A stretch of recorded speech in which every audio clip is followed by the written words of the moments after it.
আজকে গল্পটা কিন্তু একটু ইউনিক। আজকে থেকে প্রায় 4014 বছর আগের কথা। একটা চমৎকার সভ্যতা ছিল, ঐতিহাসিক সভ্যতা, তার নাম ছিল ব্যাবিলন। এটা ইরাকে ছিল। সেখানে বাবেল নামে একটা শহর ছিল। আমরা অনেকে জানি না যে বর্তমান বাগদাদ হচ্ছে সেই বাবেল নগরী। বর্তমান বাগদাদ হচ্ছে সেই বাবেল নগরী। আর বাবেল সম্পর্কে আল কোরআনে কিন্তু আয়াত আছে। আল কোরআন এমন একটা কিতাব, বিস্ময়কর কিতাব, যেখানে সব কিছুই নাজিল করা হয়েছে। তো আল্লাহ পাক সূরা কাহফে তো বলেছেন, ওয়ালাকাদ সাররাফনা ফি হাযাল কুরআন লিন-নাসি মিন কুল্লি মাসাল। আমি এই কোরআনে মানব জাতির জন্য প্রত্যেকটা বিষয়কেই ব্যাখ্যা করেছি। ওয়া নাযালনা আলাইকাল কিতাবা তিবয়ানান লিকুল্লি শাই। হে নবী, আমি আপনার প্রতি এমন একটা কিতাব নাজিল করেছি যেটা তিবয়ানান লিকুল্লি শাই, প্রত্যেকটা বিষয়কে ব্যাখ্যা করে। যারা আহলে কোরআন ভ্রান্ত আকীদার অনুসারী, তারা কিন্তু এই আয়াত থেকেই দলিল পেশ করে যে কোরআন তো তিবয়ানান লিকুল্লি শাই, প্রত্যেকটা বিষয়ের ব্যাখ্যা। তার নতুন করে হাদিসের কি প্রয়োজন আছে? এটা আমাদের আলোচনার টপিক না, আমরা ওদিকে যাচ্ছি না। তো আল্লাহ পাক কোরআনে কিন্তু বাবেল নগরীর কথা বলেছেন। সূরাতুল বাকারার 101-2 এই আয়াতগুলোতে আছে। এই বাবেল নগরী তৎকালীন সময়ে জাদুবিদ্যার একটা আকড়া ছিল আর কি।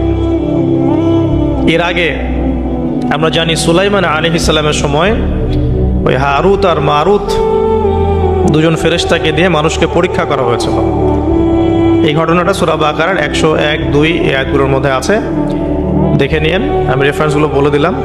এখানে এই বাবেল নগরীর কথাটা আছে, ঠিক আছে?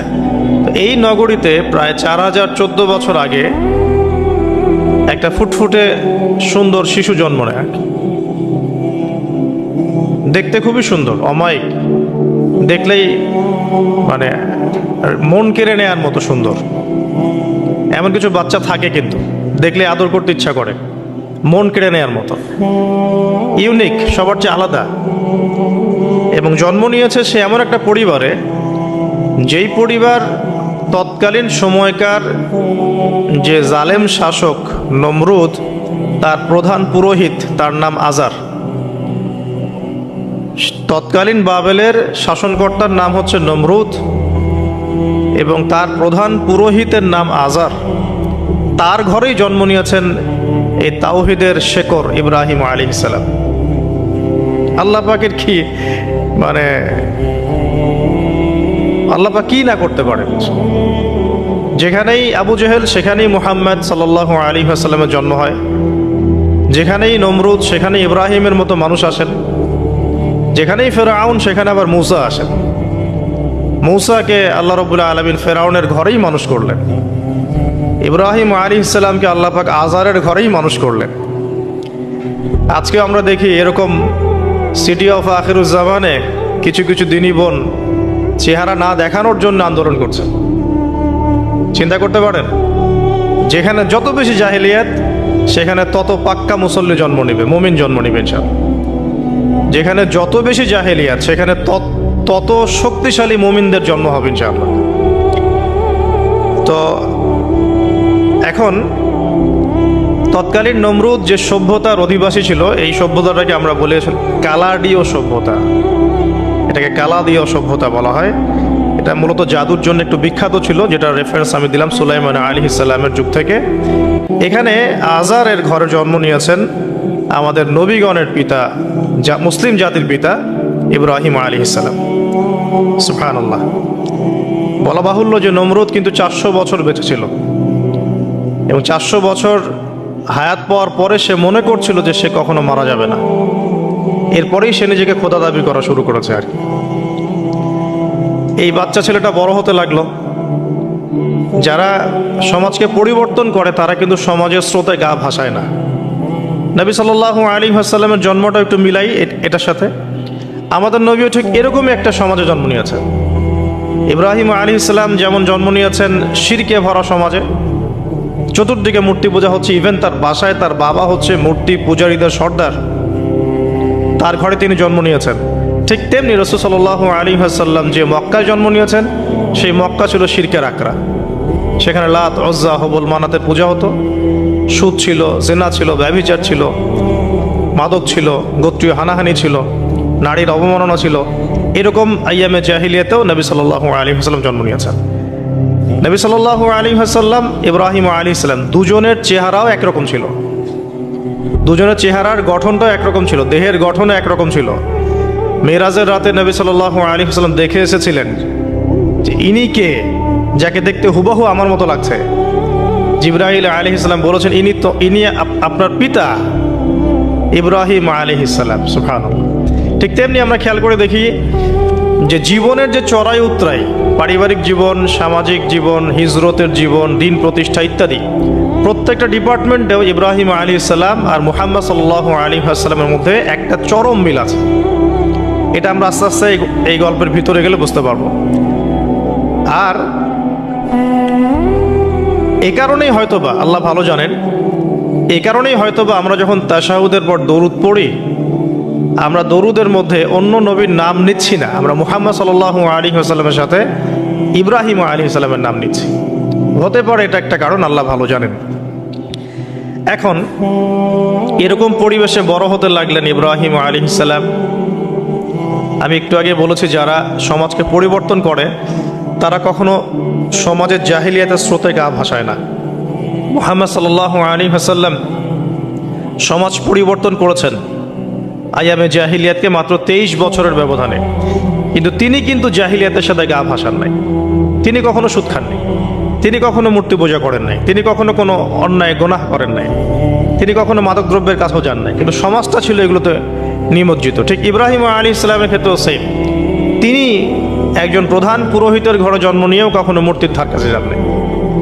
বরং একটু যখন বড় হচ্ছেন, একটু বড় বলতে ম্যাচিউরড, আমাদের টিকটক প্রজন্মের মতো না, এরা 20-30 বছর হয়ে গেল ম্যাচিউরড হয় না, বুদ্ধি প্রতিবন্ধী, বিকলাঙ্গ।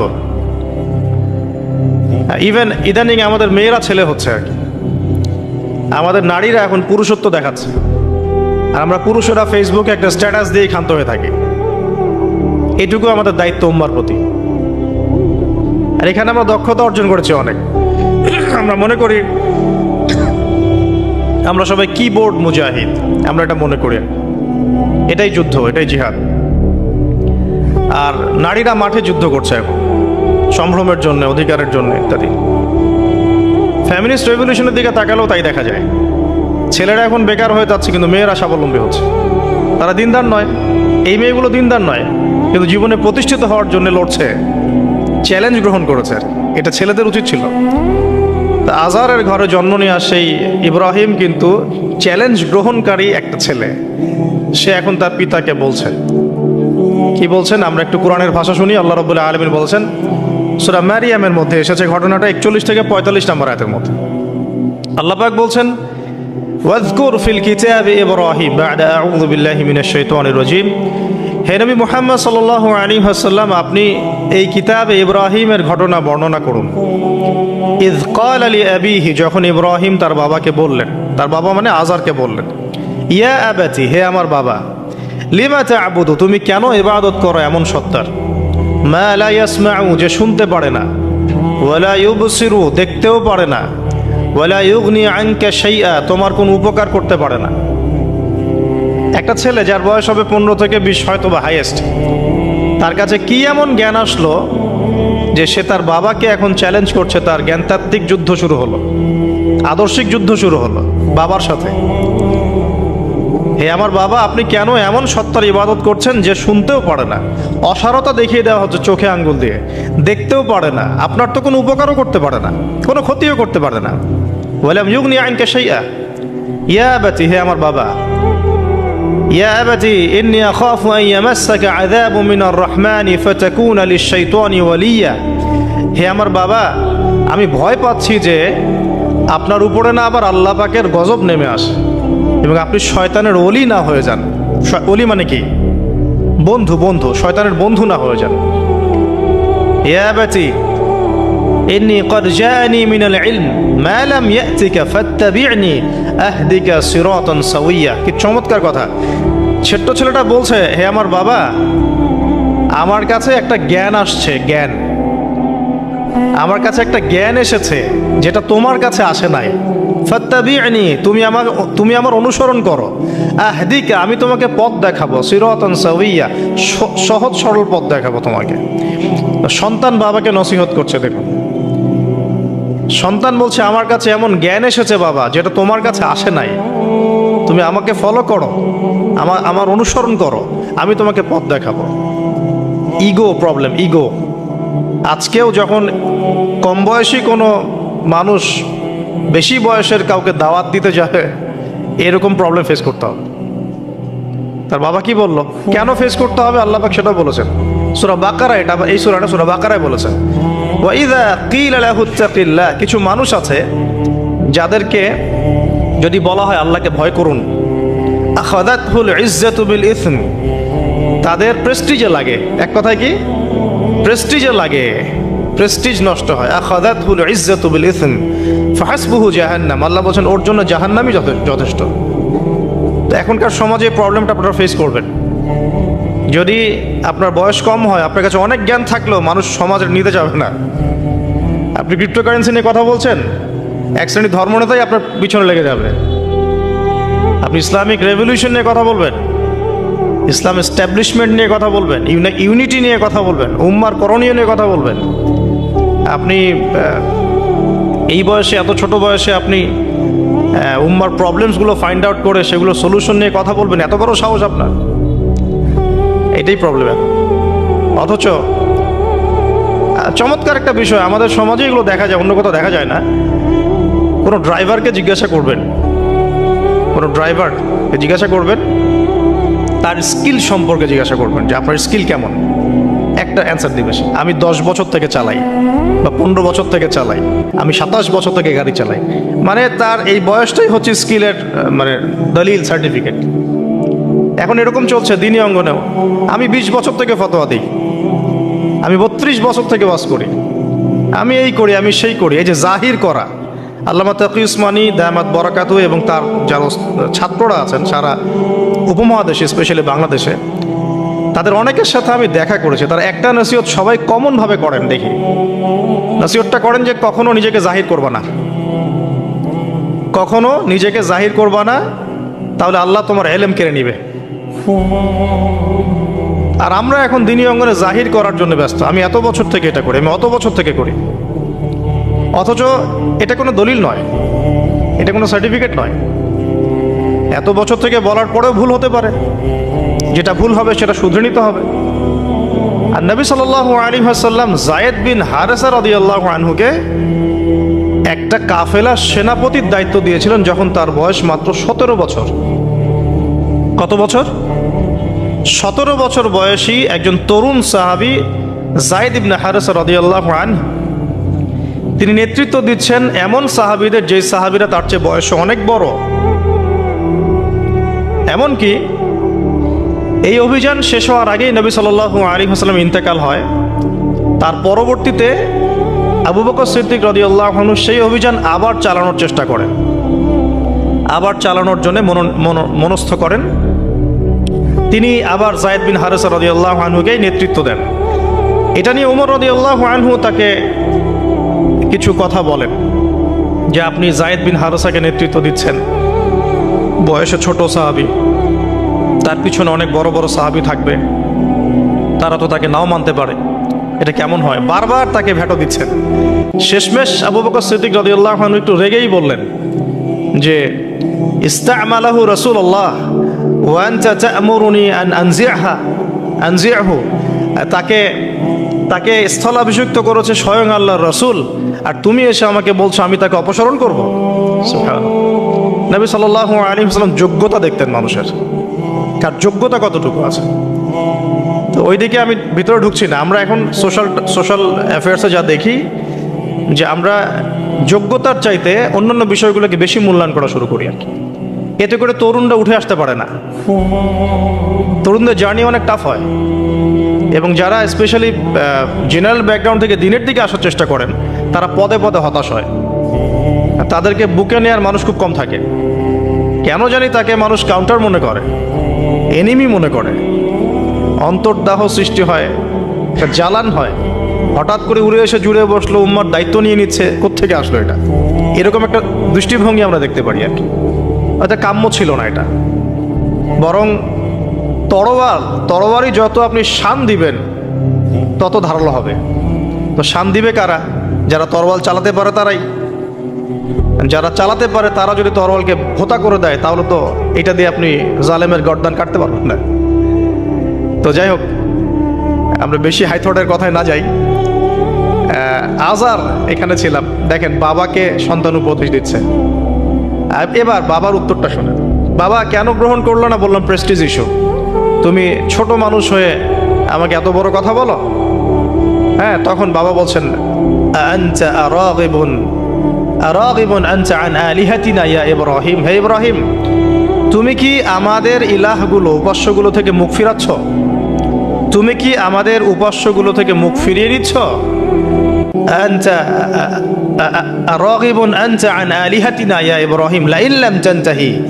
যদি বিরত না হও, ঠিক যেমন থ্রেট আমাদেরকে করা হয়, যদি বিরত না হও, লাইন লাম তানতাহি লাআরজুমান্নাকা রাহজান মালিয়া। তিনি বলছেন যদি বিরত না হও তাহলে তোমার মাথাটা পাথর দিয়ে মেরে ফাটিয়ে ফেলব। আরজুমান্নাকা মানে রজম করব। রজম মানে কি? যে কোমর পর্যন্ত গেথে পাথর মারা। বিবাহিত পুরুষ জেনা করলে যেটা শাস্তি হয়। লাইন লাম তানতাহি, যদি বিরত না হও, লাআরজুমান্নাকা রাহজান মালিয়া, দূর হও এখান থেকে বের হও হতভাগা, আমরা বলি না, দূর হও এখান থেকে। ঠিক ওই রকম, যদি ফিরে আসো ভালো কথা, না ফিরে আসলে রজম করে দিব, মাথা ফাটিয়ে ফেলবো পাথর দিয়ে মেরে। এখান থেকে দূর হও হতভাগা। কাকে বলছে এটা? ইব্রাহিম আলাইহিস সালাম। এবার তিনি খুব নরম সরম মানুষ, শান্তিকামী মানুষ। তিনি বলছেন ক্বালা সালামুন আলাইক। এই সালামুন আলাইক কথাটা শিখে নেবেন, জীবনে অনেক ক্ষেত্রে কাজে লাগবে। সালামুন আলাইক মানে আপনার উপর শান্তি বর্ষিত হোক।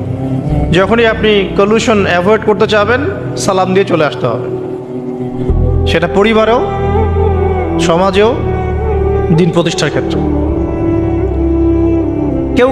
কেউ আপনাকে সমালোচনা করছে, গালিগালাজ করছে, গীবত তহমত করছে, আপনাকে নিয়ে এপিসোড বানাচ্ছে, মানে আপনি কি করবেন? প্রত্যেকটার কাউন্টার দিতে থাকবেন?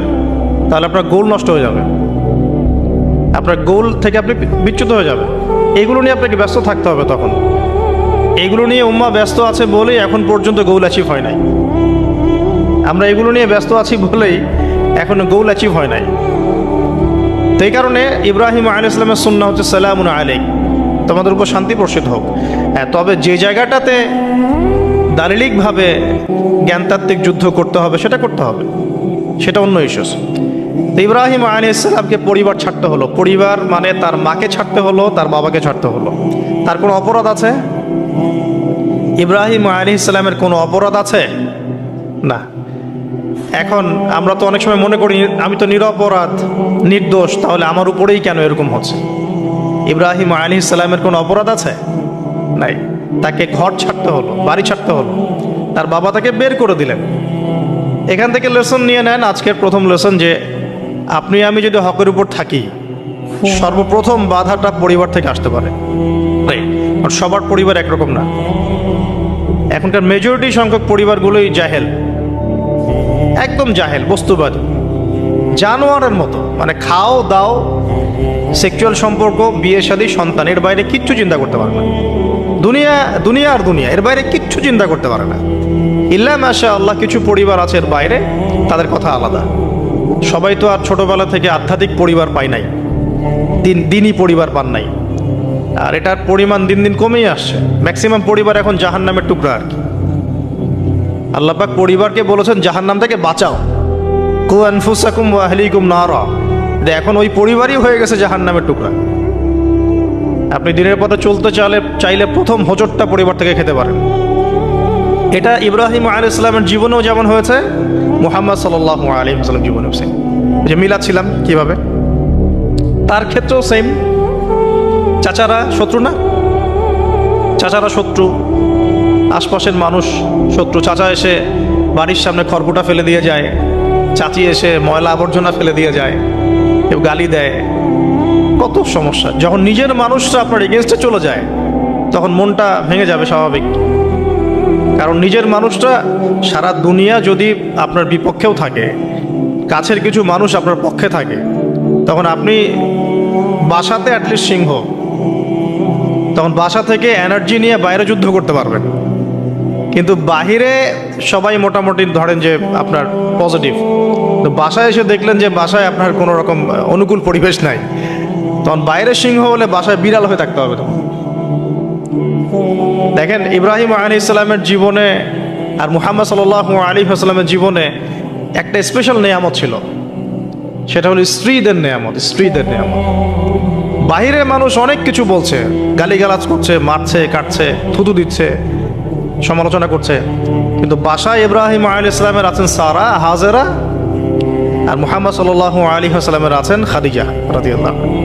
অ্যাটলিস্ট বাসায় আপনি একটা কি বলবো যে বড় একটা প্রশান্তির জায়গা আপনার বাসায় আছে। তো এটা একটা বড় নিয়ামত যেটা ইব্রাহিম আলাইহিস সালাম এখন হারালেন। হারালেন কিভাবে? বাবা বাসা থেকে বের করে দিল। এখান থেকে বুঝতে হবে যে দিনের পথে চলতে গেলে প্রথম বাধা পরিবার থেকে আসতে পারে, তাই বলে তাদের সাথে কোনো রকমের দ্বন্দ্ব সংঘাতে যাওয়া যাবে না। সালামুন আলাইক, সালামুন আলাইক, তোমাদের উপর শান্তি বর্ষিত হোক। ইব্রাহিম বলছেন সালামুন আলাইক, হে বাবা আপনার উপর শান্তি বর্ষিত হোক। শুধু তাই না, আরো বলছেন আস্তাগফিরু লাকা রব্বি, আমি আপনার জন্য আল্লাহর কাছে ক্ষমা চাইব ইনশাআল্লাহ। ইন্নাহু কানা বি হাফিয়া, তিনি আমার প্রতি খুব মার্সিফুল, আশা করি তিনি আমার দোয়া কবুল করবেন। কিন্তু যখন তিনি জানতে পেরেছিলেন যে তার বাবা শিরকের উপর আছেন, আল্লাহ পাক মাফ করবেন না, সূরা তওবার মধ্যে আছে, তখন থেকে তিনি আর ক্ষমা চান নাই, বাবার জন্য ক্ষমা চান নাই। তো এবার ইব্রাহিমের সফর শুরু হলো একাকিত্বের সফর। তার মানে একটা বিষয় এটাও শিখতে হবে, হকপন্থীদের সাথে আল্লাহর দেয়া একটা বিশেষ নিয়ামত হচ্ছে একাকিত্ব। হকপন্থীদের লাইফে আল্লাহ পাকের পক্ষ থেকে একটা বিশেষ অনুগ্রহ হচ্ছে একাকিত্ব। মানে একাকিত্ব কেন নিয়ামত বললাম? কারণ একাকিত্ব মানুষকে আল্লাহ চিনিয়ে দেয়। অনেক আলেম দেখবেন যারা জেল টেল খেটে বের হয়েছেন, তারা সবাই একটা কথা বলবেন, জেলখানায় আমরা আল্লাহকে চিনেছি। সব আলেমরা এই কথা বলে যারা ওখান থেকে বের হয়ে আসে।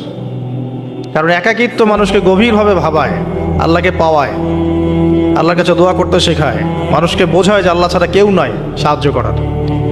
তো যারা হকপন্থী হয় একাকিত্ব তাদের বরণ করতেই হয়, এটা মাথায় রেখে পথ চলতে হবে। ইব্রাহিম আলাইহিস সালাম পথ চলা শুরু করলেন।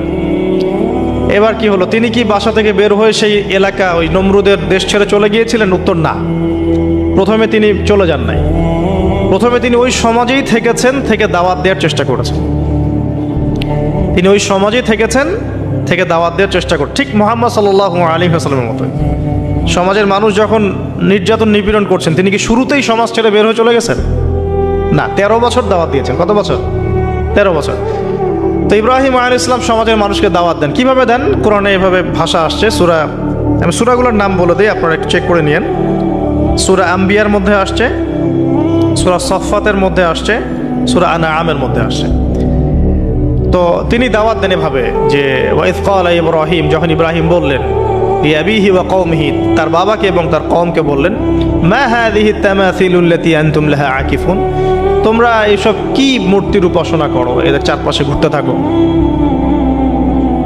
কি সব করো? তো তারা বলে যে নাহনু বাল ওয়াজাদনা আবাআনা কাযালিকা ইয়াফআলুন, আমরা আমাদের বাপ দাদাদেরকে দেখেছি এইভাবেই করতে।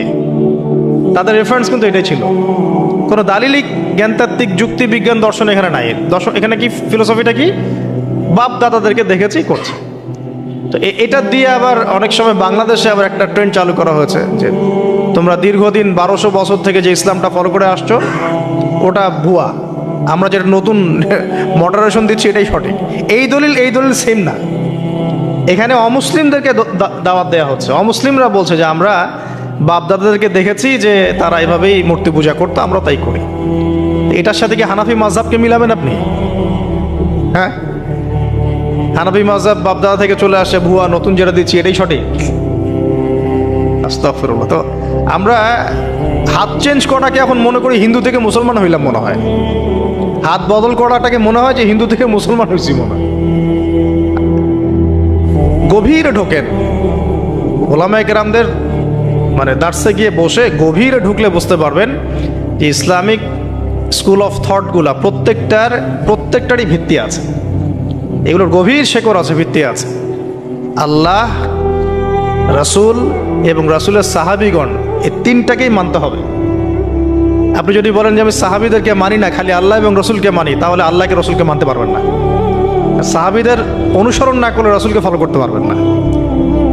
তো ওইটা আজকের ইস্যু না, এটা ফিকহি অনেক ব্যাপার, গভীর ব্যাপার, এটা অন্যদিন কথা হবে।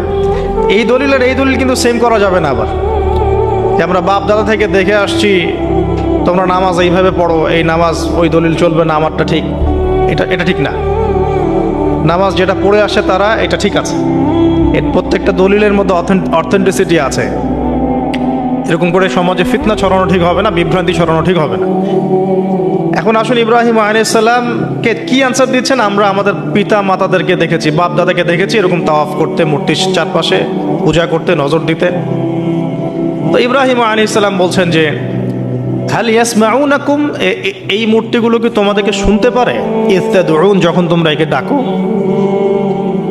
হাল ইয়ানফাউনাকুম, তোমাদের কোনো উপকার আসতে পারে? আও ইয়াদুররুকুম, তোমাদের কোনো ক্ষতি করতে পারে? তার দলিলগুলো কিন্তু অকাট্য। ইব্রাহিম আলাইহিস সালামের দলিলগুলো কিন্তু এখানে, যুক্তিগুলো কিন্তু অকাট্য। আসলে কি সে শুনতে পারে? আসলে কি সে দেখতে পারে? আসলে কি সে তোমার উপকার করতে পারে? তাদের কিন্তু কিছু বলার নাই এখানে। তারা বলছে বাল ওয়াজাদনা আবানা কাযালিকা ইয়াফআলুন, আমাদের পিতা মাতা বাপ দাদাদেরকে দেখেছি এইভাবেই করতে। ইব্রাহিম আলাইহিস সালাম বলছেন যে ইন্নাকুম আনতুম লাফি দালালিম মুবিন, তোমরা তো সুস্পষ্ট বিভ্রান্তির মধ্যে আছো তাহলে। তো এরকম আরো অনেক আয়াত আছে সূরা সাফফাতের মধ্যেও, ওয়া ইন্না মিন শিআতিহি লা ইব্রাহিম ইয জাআ রাব্বাহু বিকলবিন সালিম ইয ক্বালা লিআবিহি ওয়া কওমিহি মাযা তা'বুদুন, তোমরা কিসের ইবাদত করো? আইফকান আলিহাতান দুনাল্লাহি তুরিদুন, তোমরা কি আল্লাহ সম্পর্কে মিথ্যা আরোপ করতে চাচ্ছ? ফামা যন্নুকুম বিরাব্বিল আলামিন, আল্লাহ রাব্বুল আলামিন সম্পর্কে তোমাদের কি ধারণা? এভাবে তিনি তার কওমকে দাওয়াত দিতে লাগলেন। কিন্তু তাদের কওমের দলিল একটাই ছিল, বাপ দাদাদেরকে দেখেছি এভাবে মূর্তি পূজা করতে, তাই করি। সনাতন, এটা ছিল কি? সনাতন থটস। অথচ সর্বপ্রথম এটা শুরু হয় কোন নবীর আমল থেকে? নূহ আলাইহিস সালাম। নূহ আলাইহিস সালামের যুগের মানুষ সর্বপ্রথম এই মূর্তি পূজা শিরক করেছে। এর আগে মূর্তি পূজা ওয়ার্ল্ডে ছিল না, নূহ আলাইহিস সালামের যুগ থেকে শুরু হয়েছে। তাহলে এটাকে আমরা সর্বোচ্চ পর্যায়ে সনাতন বলতে পারি না। তারও আগে যে সময় চলে গেছে, ওই সময় মানুষ তাওহীদপন্থী ছিল। আদম আলাইহিস সালামের যুগে তখন মানুষ এই কাজ করতো না। শুরুটা কেমন করে হলো? ভালো উদ্দেশ্যেই শুরু হয়েছিল, ভালো মনে করে। কেমন? যে মানুষ এরকম চিন্তা করে নিয়েছিল যে এই মানুষগুলো লাত, উজ্জা, হুবল, ইয়াগুথ, ইয়াউক, নাসর, ইয়াগুথ, ইয়াউক, নাসর, এই ভালো মানুষগুলো আল্লাহর খুব নেককার বান্দা ছিলেন। তাদের স্ট্যাচু তৈরি করা যায়, তৈরি করলে কি হবে? এগুলোকে দেখলে আমাদের আগ্রহ জন্মাবে ইবাদত করার ব্যাপারে। এটা ছিল ওদের থটস। শয়তান এভাবেই তাদেরকে ইনফ্লুয়েন্স করেছিল আর কি। তারা তাই করলো। এই জেনারেশনটা যখন মারা গেল, পরের জেনারেশন যখন আসলো, তখন শয়তান ওদেরকে বোঝালো, ধরেন 100-200 বছর পরে বোঝালো যে ওরা খুব ভালো মানুষ ছিল, ওদের মূর্তিকে মসজিদের বাইরে না রেখে ভিতরে ঢুকিয়ে ফেলো, তাদেরকে সেজদা করতে হবে না, ভিতরে ঢুকিয়ে ফেলো, ইবাদতে মনোযোগ আসবে। পরের জেনারেশন এই কাজটাই করলো। থার্ড জেনারেশনকে শয়তান বোঝালো যে সরাসরি ওদের কাছে চাইলেই হবে, তারা আল্লাহ পাকের অনেক মানে কি আনুগত্য প্রাপ্ত, নৈকট্য প্রাপ্ত বান্দা, সরাসরি তাদের কাছে চাইলেই হবে। আল্লাহর কাছে চাওয়া, এখানে চাওয়া একই কথা, ওখানে সেজদা করা, এখানে সেজদা করা একই কথা। এখান থেকে শুরু হলো সরাসরি স্ট্যাচু ওয়ার্শিপ। সরাসরি স্ট্যাচু ওয়ার্শিপিং এখান থেকে শুরু হয়েছে।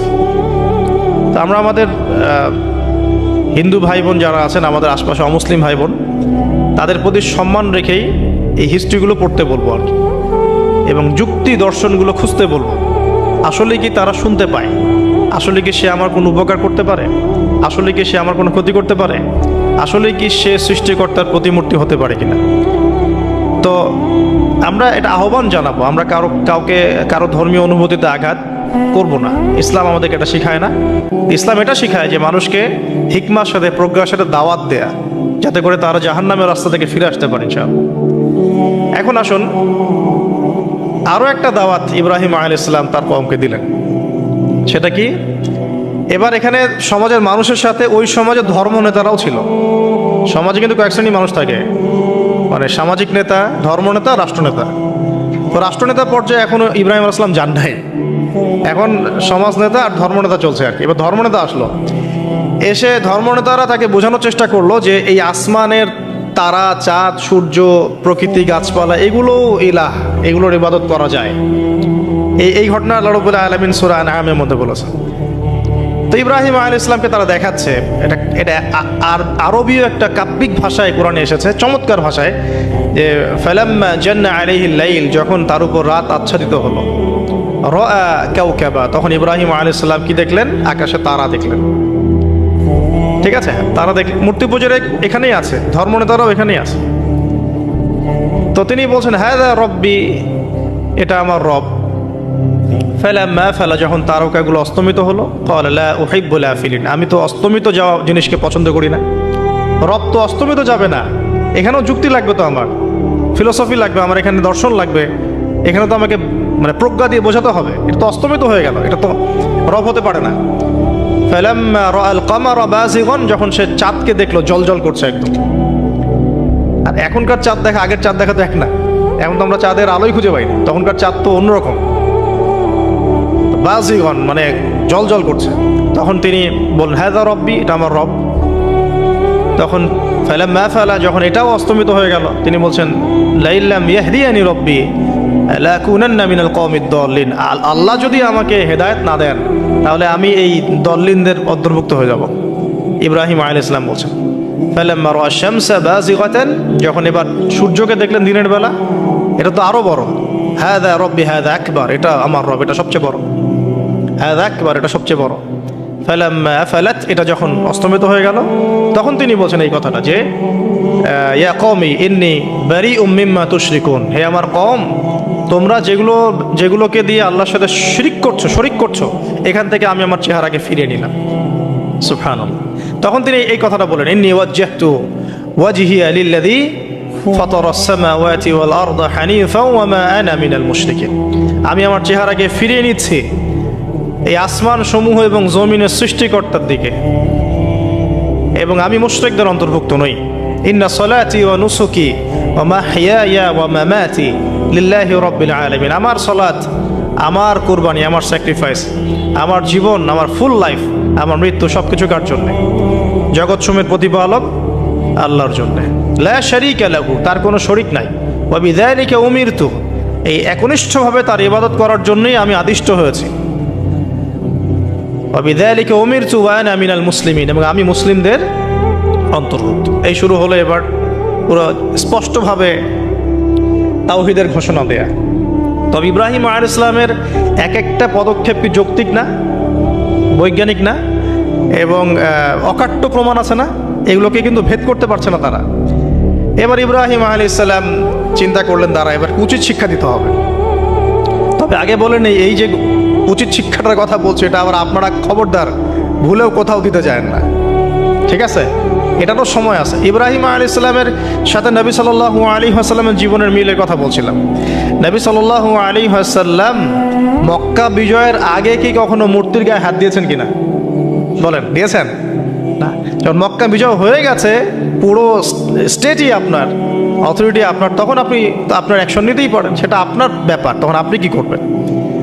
মুহাম্মদ সাল্লাল্লাহু আলাইহি ওয়াসাল্লাম কাবা ঘরে ঢুকে তখন মূর্তি ভেঙেছেন এবং বলেছেন ওয়াকুল জাআল হক ওয়া যাকাল বাতিল ইন্নাল বাতিলা কানা যাহুকা, তাই না?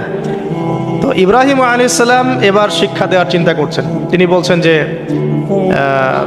যখন এরা মেলাতে যাবে, ওই উৎসবে যাবে, তখন আমি এদেরকে দেখে নিব। এটাও কোরআন চমৎকারভাবে বলেছে যে ইয ক্বালা লিআবিহি ওয়া কওমিহি মাযা তা'বুদুন ইফকান আলিহাতান দুনাল্লাহি তুরিদুন ফামা যান্নুকুম বিরাব্বিল আলামিন। হ্যাঁ, ফারাগা ইলা আলিহাতিহিম ফাকালা আলা তা'কুলুন। ইব্রাহিম আলাইহিস সালাম এবার যখন ওরা মেলায় চলে গেছে, যাওয়ার আগে আবার ইব্রাহিম আলাইহিস সালাম বলছিলেন যে ইন্নী সাকিম, আমি হচ্ছি অসুস্থ। আমি কি অসুস্থ? নাযারা নাযরাতান ফিন নুজুম। ইব্রাহিম আলাইহিস সালাম রাতের বেলা আকাশের দিকে তাকালেন একবার, তাকিয়ে ওদেরকে বললেন যে ইন্নী সাকিম, আমি অসুস্থ। এটা কৌশল, আমি অসুস্থ, এটা কৌশল। তো এই কৌশল আবার সব জায়গায় খাটাতে যায় না আর কি। তো এবার যখন তারা চলে গেল, ফারাগা ইলা আলিহাতিহিম ফাকালা আলা তাকুলুন, এবার তিনি ওই মূর্তিগৃহ যেটা ওদের, ওখানে ঢুকে বলছেন যে আলা তাকুলুন, তোমাদের কি হলো, খাচ্ছ না কেন? কাদেরকে বলছে এই কথা? মূর্তি না, খাচ্ছ না কেন? মা লাকুম লা তানতিকুন, কি হলো, কথা বলছো না কেন? এবার ফারাগা আলাইহিম দরবাম বিল ইয়ামিন, এবার ইয়ামিন মানে ডান হাত, ডান হাতে যা পেয়েছিলেন আর কি, তা দিয়ে সবগুলোকে ভেঙে চুরমার করে ফেলছে। ব্যাস, এবার ওরা যখন আসলো এসে বলছে যে আনতা ফাআলতা হাযা বিআলিহাতিনা ইয়া ইব্রাহিম, হে ইব্রাহিম তুমি কি আমাদের উপাস্যদের সাথে এই কাজ করেছো? ইব্রাহিম বলছেন লা বাল ফাআলাহু কাবীরুহুম হাযা, বরং এই বড়টা এই কাজ করছে। এর মধ্যে সবচেয়ে বড় যেটা আছে এই ব্যাটার কাজ, আমি করি নাই, আমি তো করি নাই। তখন ওরা তো এটা তো হতভম্ব হয়ে গেল, যে সে বলছে যে তুমি তো জানো, তুমি তো খুব ভালো করেই জানো যে তারা কথা বলতে পারে না, নড়াচড়া করতে পারে না, কিছুই করতে পারে না। তখন তিনি বললেন তাহলে তোমরা কেন এমন ইলাহের উপাসনা করো যে কথাও বলতে পারে না, শুনতেও পারে না, দেখতেও পারে না, তোমার উপকারও করতে পারে না, ক্ষতিও করতে পারে না। কিন্তু এবারও কিন্তু যুক্তি নাই, কোনো তাদের কাছে কোনো দলিল নাই, কোনো প্রমাণ নাই, কোনো যুক্তি দর্শন কিচ্ছু নাই। এবার শুরু হলো জুলুম। জালেমের কাজ কি? যুক্তি, জ্ঞান, দর্শন, বিজ্ঞান এগুলো দিয়ে যখন পরাস্ত, এগুলো দিয়ে পারছি না, এবার পেশি শক্তি। এবার কি? পেশি শক্তি। ব্যাস, এবার পেশি শক্তি। ইব্রাহিম আলাইহিস সালামকে নিয়ে যাওয়া হচ্ছে নমরুদের দরবারে। এবার চলো, এবার তোমার আজকে খবর আছে। এবার পুরো রিমান্ড হবে 7 দিনের। একদিন রিমান্ড হলেই অবস্থা খারাপ হয়ে যাওয়ার কথা। ইব্রাহিম আলাইহিস সালামকে এবার নিয়ে যাচ্ছে ধরেন নমরুদের কাছে। কি যে হবে আল্লাহ ভালো জানে।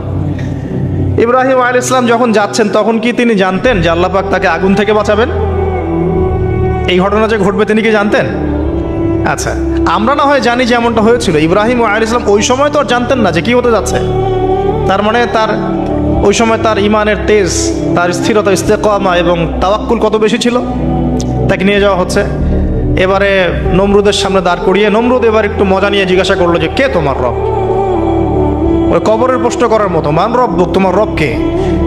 তো ইব্রাহিম আলাইহিস সালাম বলছে রব্বি আল্লাযী ইউহয়ী ওয়া ইউমীত, আমার রব তিনি যিনি জীবন দেন মৃত্যুও দেন। এবার নমরুদ বলছে ক্বালা আনা উহয়ী ওয়া উমীত, আমি তো জীবন দিই আর মৃত্যু দেই। কিভাবে?